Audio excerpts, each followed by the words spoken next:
Du service d'exécution des peines et réponse à la surpopulation carcérale.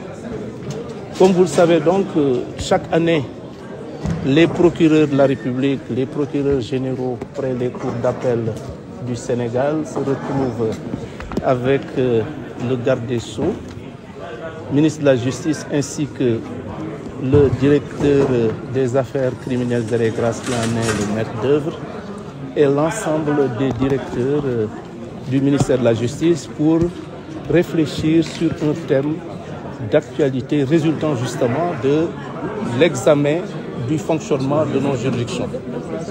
Cette année, nous avons privilégié le principe de la redynamisation des services d'exécution des peines, service essentiel dans le fonctionnement des parquets, parce que c'est un bon fonctionnement de ce service qui permet effectivement aux décisions de justice d'être exécutées et évidemment de permettre à l'administration de la justice, au service public de la justice, de contribuer de façon substantielle à générer des ressources nécessaires au bon fonctionnement de tous les services.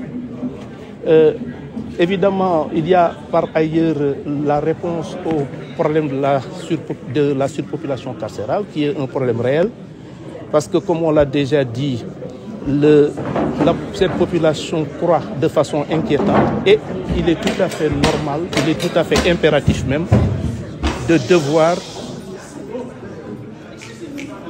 devoir y apporter les réponses appropriées.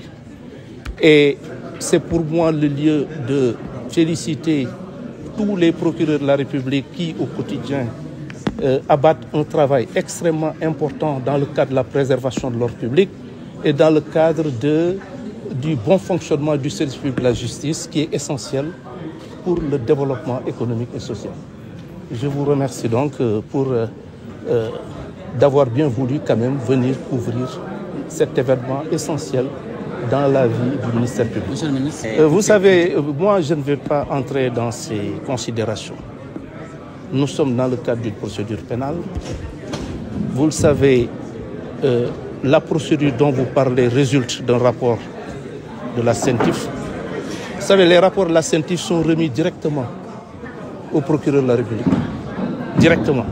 C'est dire donc que l'autorité politique que je représente quelque part dans le fonctionnement de la justice n'a absolument rien à y voir.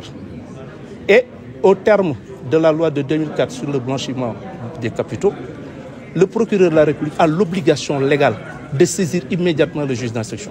En l'espèce, c'est la qualité de la personne mise en cause et que vous venez de citer qui